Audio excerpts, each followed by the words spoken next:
Hey everybody, welcome back. Thank you for clicking on the video. You know that Malenia being the most annoying boss and the most difficult one in the entire game for everybody except this guy.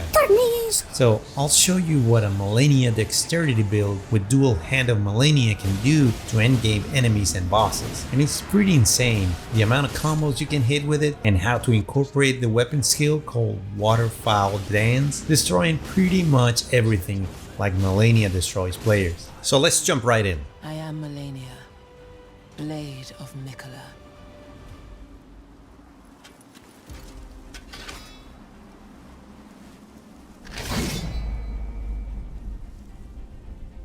And I have never known defeat.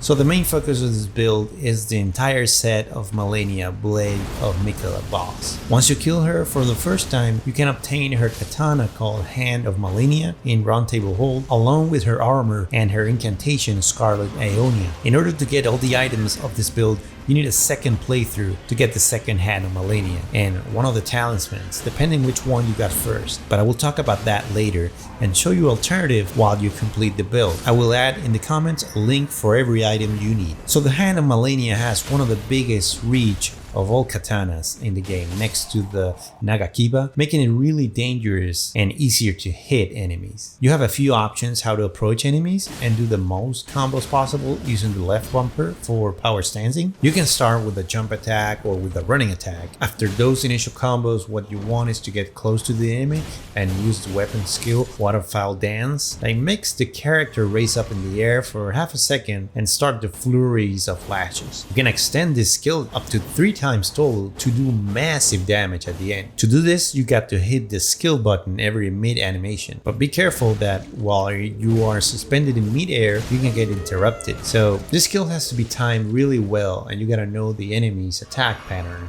to know when to use the skills. And sometimes you don't want to do the jump attacks or the consecutive attacks for a boss fight. You just want to go and start doing the Waterfowl Dance. This skill costs 12 FP, so you won't need to have a big FP pool to use the skills a few times on fights. It does have a blood loss buildup of 50, but since it's too low, we won't make this a bleed build. Just imagine having a powerful bleed build with this skill. It will be game breaking.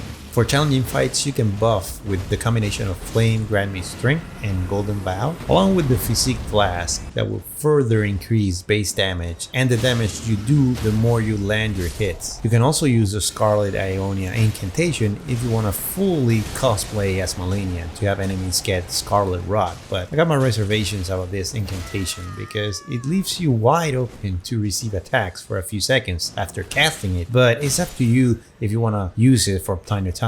Without any buff, we have 721 attack power on each hand. Now taking the PHYSICK Flask and doing both buffs, Flame, Grant Me Strength, and Golden Bow, the attack power jumps to 1012. Now doing the consecutive hits with the Waterfowl Dance, it jumps to 1523 down to 1309. Pretty awesome and powerful, right? Before we check the attributes of this build, and if you found this build interesting so far, please slap that like button to share this video with more people.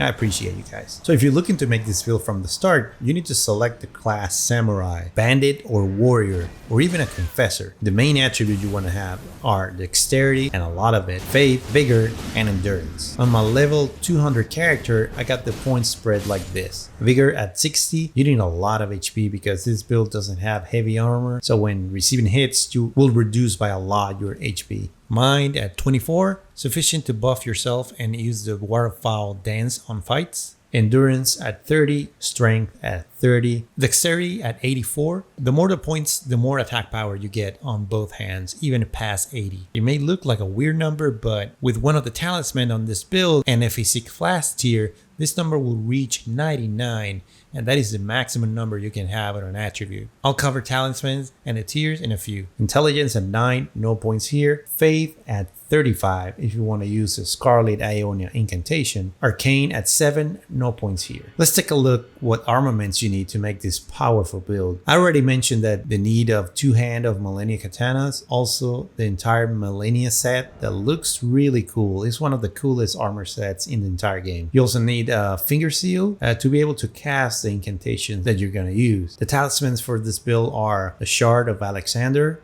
that boost the attack power of skills by 15%, in particular the Waterfall Dance, the skill from the Hand of Malenia. Next is the Rotten Wing Sword Insignia that increases attack power depending on the number of attacks you land, so every 3 attacks you activate a tier, and those tiers are 6%, 8%, and 13% of attack power increase. Next is Millicent Prosthesis that increases attack power depending on the number of attacks you land, just like the last talisman. So every 3 attacks you activate a tier, and those tiers are 4%, 6%, and 11%. Both talismans stack together and are obtained after completing Millicent and choosing one of the 2 options at the end. But to get the second talisman, you gotta do a second playthrough and choosing the opposite option. If you have not completed your second playthrough, you can use a few alternatives like the Green Turtle Talisman, Radagon Sword Seal, or the Carrion Filigree Crest if you want to decrease the FP cost of the Waterfall Dance. And last, Ritual Sword Talisman that increases attack power by 10% when HP is full. It's a good talisman for boss fights and the initial combo after getting completely buffed. Our last important piece for this build will be the PHYSICK flask and the use of Thorny Crack tier that will increase attack power depending on the number of attacks you land by 3 minutes. So every 3 attacks you activate a tier, and those tiers are 9%, 13%, and 20%. Just like the Rotten Wing Insignia and Millicent Prosthesis talisman. And the good thing is that this tier stacks with both of them. So when you have all 3 activated, you are going to have an incredible increase on attack power. Second one is the Dexterity-knot crystal tier that will increase dexterity by 10 and will last 3 minutes. Even with high dexterity attribute number, this tier will still increase your attack power, reaching the maximum attribute number of 99 on dexterity on this build. The incantations you can use are Flame Grant Me Strength and Golden Vow. And you can add any incantation you like, even Malenia's own Scarlet Aeonia, but I don't like it very much, like I said before. So after doing a playthrough with this build, I realized how powerful it is using the combination of buffs and consecutive attack with the skill Waterfall Dance, that you can chain up to 3 times, doing massive damage. Only thing that Malenia's armor is not that defensive, and each damage you get, it takes a good chunk of health. But it's the price to pay if you want to use her armor. It's up to you if you want to use a heavier armor to resist more attacks. So I recommend 100% this endgame build.